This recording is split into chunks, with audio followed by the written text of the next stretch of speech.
जोहार नमस्कार। आप सभी को A to Z न्यूज़ में स्वागत है। खबरों में बढ़ने से पहले आप सभी से अनुरोध है कि हमारे चैनल को सब्सक्राइब कर दें और लाइक कर दें। झारखंड में सरकार आपके द्वार का तीसरा चरण आज से।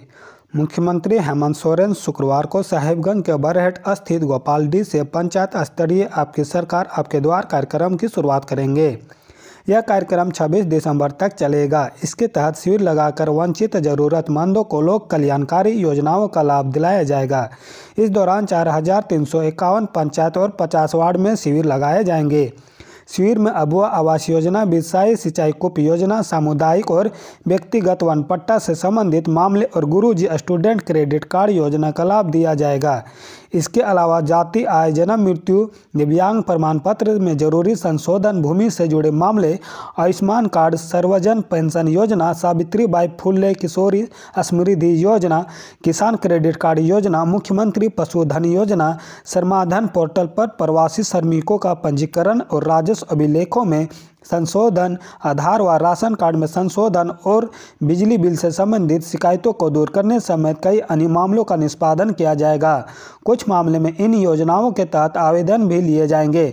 इसका समाधान 1 सप्ताह के अंदर करने का प्रयास होगा। मुख्यमंत्री की उपस्थिति में प्रत्येक जिले में किसी निश्चित तिथि को एक विशेष शिविर का आयोजन किया जाएगा। यहां लाभुकों को विभिन्न योजनाओं का लाभ मिलेगा। परिसंपत्तियों का वितरण और योजनाओं का उद्घाटन और शिलान्यास भी किया जाएगा। कार्यक्रम को लेकर सभी जिलों को आवश्यक निर्देश दिए गए हैं।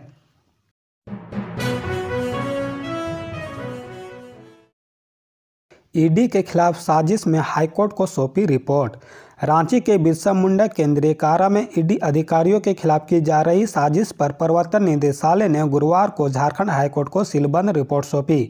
चीफ जस्टिस संजय कुमार मिश्रा और जस्टिस आनंद सेन की अदालत ने रिपोर्ट देखने के बाद ईडी से यह जानना चाहा कि रिपोर्ट सरकार को साझा की जा सकती है या नहीं।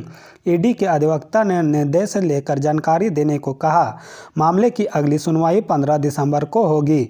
सुनवाई के दौरान महाधिवक्ता अदालत से कहा कि ईडी को रिपोर्ट सरकार को नहीं मिली है। बिना रिपोर्ट देखे इस मामले में सरकार अपना पक्ष नहीं रख सकती। ईडी के अधिवक्ता ने कहा कि सरकार से रिपोर्ट साझा करने पर उन्हें अभी तक कोई निर्देश नहीं मिला है।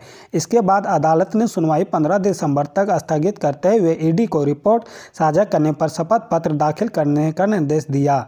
पिछली सुनवाई के दौरान हाईकोर्ट ने जेल से ईडी अफसरों को फंसाने की साजिश और ईडी के जेल में छापेमारी से संबंधित रिपोर्ट मांगी थी।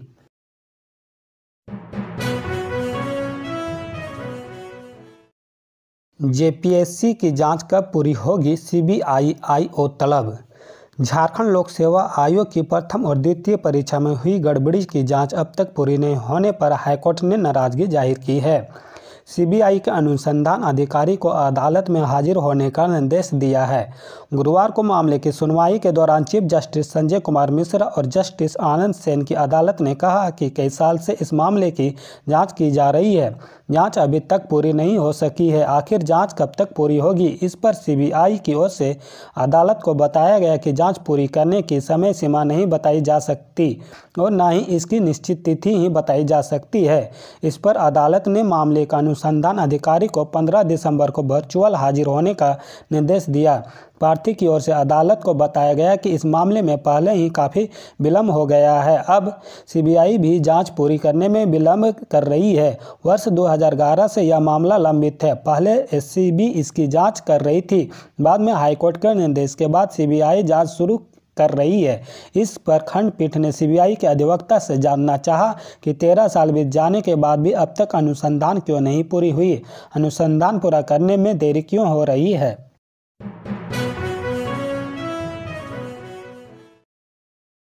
जावेद अली की मखमली आवाज़ ने गुलाबी ठंड में भरी गर्मजोशी। विधानसभा परिसर में गुरुवार की शाम तू मेरी अधूरी प्यास प्यास गाने से जावेद अली की मखमली आवाज़ गूंजी तो गुलाबी ठंड में गर्मजोशी छा गई।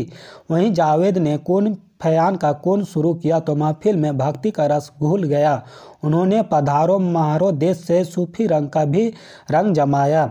सांस्कृतिक संध्या की आखिरी प्रस्तुति देने जावेद अली ने मंच संभाला था। वहीं घंटों जावेद के इंतजार में कुर्सी से चिपके दर्शकों ने उनकी आवाज़ का शोर मचाकर इस्तकबाल किया। जावेद ने भी दर्शकों का भरपूर मनोरंजन किया। उनकी प्रस्तुति में भक्ति थी, रोमांच था, 70 के दशक की झलक थी तो पार्टी सॉन्ग भी थे जो युवाओं में रोमांच भर रहे थे। आयोजन झारखंड विधानसभा के स्थापना दिवस के मौके पर किया गया था। सांस्कृतिक संध्या में लोक कला से लेकर सूफी का अद्भुत समागम था।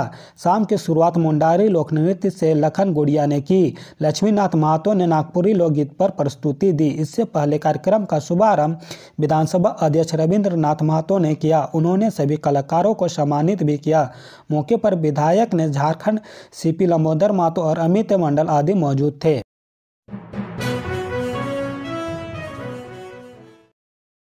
शिक्षा परियोजना के कर्मियों को 7वां वेतनमान संभव।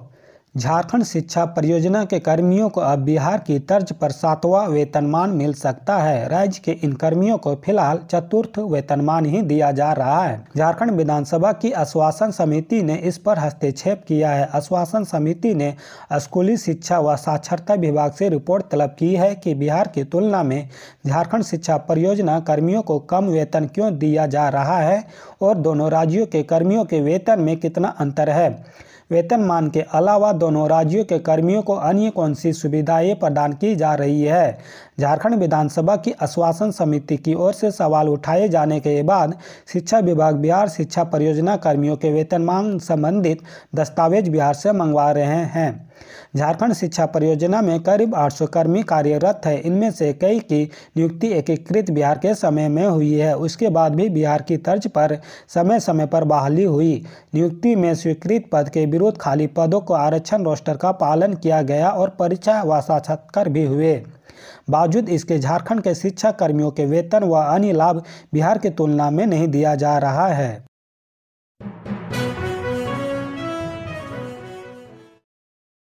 सुप्रीम कोर्ट के आदेश के बाद भी हाई स्कूल शिक्षकों के 3000 से अधिक पद खाली। संयुक्त स्नातक प्रशिक्षित शिक्षक प्रतियोगिता परीक्षा 2016 में हाई स्कूल शिक्षकों के 17,786 पदों को अब तक नहीं भरा जा सका है। अब भी 3000 से अधिक पद खाली है। उधर झारखंड कर्मचारी चयन आयोग की ओर से सुप्रीम कोर्ट के आदेश के बाद लगभग 4500 से अधिक अभ्यर्थियों की नियुक्ति की अनुशंसा की जा चुकी है। गणित, भौतिकी शास्त्र व बांग्ला विषय में कोटिवार अंतिम चयनित अभ्यर्थियों का न्यूनतम कट ऑफ मार्क्स भी जारी कर दिया गया है। वहीं सैकड़ों अनुशंसित अभ्यर्थियों के योगदान नहीं करने से रिक्त रह गई सीटों पर फिर से अनुशंसा भेजने की मांग अभ्यर्थी कर रहे हैं। जानकारी के अनुसार अवमानना मामले में सुप्रीम कोर्ट द्वारा पारित आदेश के आलोक में जेएसएससी नियुक्ति प्रक्रिया को आगे बढ़ा रही है।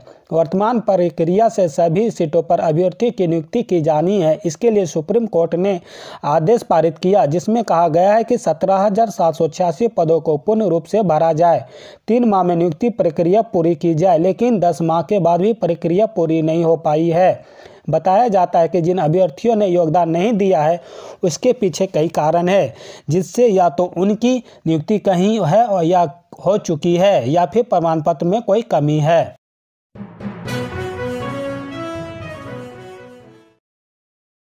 राजनीतिक दबाव में झुका प्रशासन। विधायक अंबा प्रसाद और योगेंद्र साव के खिलाफ शिकायत वापस। अब अज्ञात पर दर्ज कराई प्राथमिकी।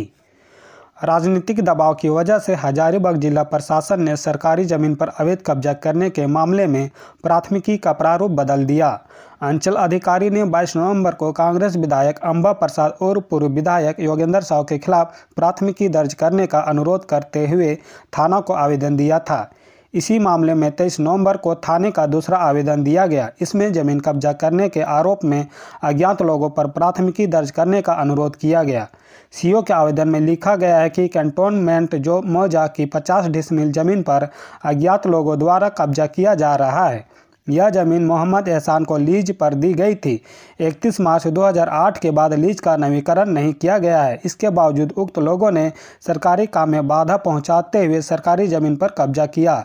इस संदर्भ में प्राथमिकी दर्ज करने के लिए यह आवेदन समर्पित किया जा रहा है। खास महल राजस्व कर्मचारी की जांच रिपोर्ट पर उपायुक्त ने सरकारी ज़मीन पर हो रहे अवैध कब्जा को रोकने का आदेश दिया था।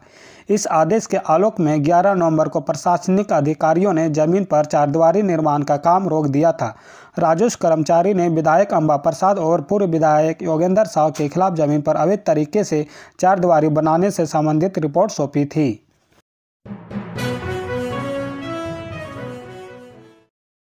कोविड से पहले के पैटर्न पर परीक्षा लेने की तैयारी, जैक ने विभाग को भेजा प्रस्ताव।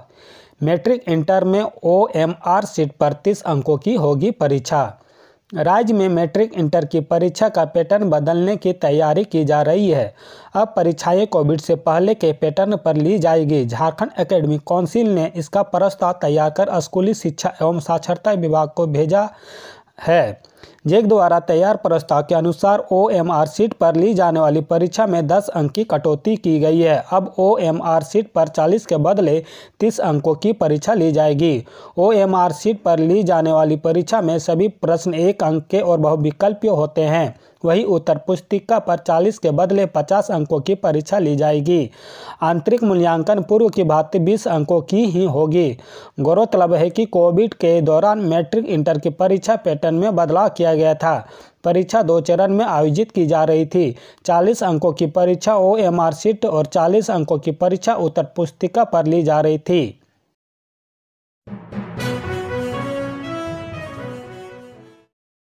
26 से 28 तक छाए रहेंगे बादल, 29 से गिरेगा पारा। बंगाल की खाड़ी में 26 नवंबर को निम्न दबाव का क्षेत्र बनने से इसका आंशिक असर झारखंड पर भी पड़ेगा। मौसम विभाग के अनुसार 25 नवंबर तक मौसम शुष्क रहेगा। 26 से झारखंड के कई इलाकों में बादल छाए रहेंगे। यह स्थिति 28 नवंबर तक रहेगी। इससे तापमान में 2 से 4 डिग्री सेल्सियस की बढ़ोतरी होगी। हालांकि बादल के छंटते ही 29 नवंबर से तापमान में गिरावट आएगी। मौसम वैज्ञानिक अभिषेक आनंद के मुताबिक बादल छाए रहने से कहीं कहीं सुबह में कोहरा छा सकता है। 26 से बंगाल की तरफ से पूर्वीय हवा चलेगी। इस हवा में नमी रहेगी। हालांकि इन दिनों बारिश होने की संभावना कम है। गुरुवार को रांची का अधिकतम तापमान 26 डिग्री सेल्सियस तथा न्यूनतम तापमान 13.6 डिग्री सेल्सियस रहा। वहीं जमशेदपुर का अधिकतम तापमान 29.2 डिग्री सेल्सियस तथा न्यूनतम तापमान 16 डिग्री सेल्सियस रहा। मेदिनीनगर का अधिकतम तापमान 29.4 डिग्री सेल्सियस तथा न्यूनतम तापमान 13.8 डिग्री सेल्सियस रहा। झारखंड में सबसे कम तापमान गढ़वा में 11.9 डिग्री सेल्सियस का रिकॉर्ड किया गया।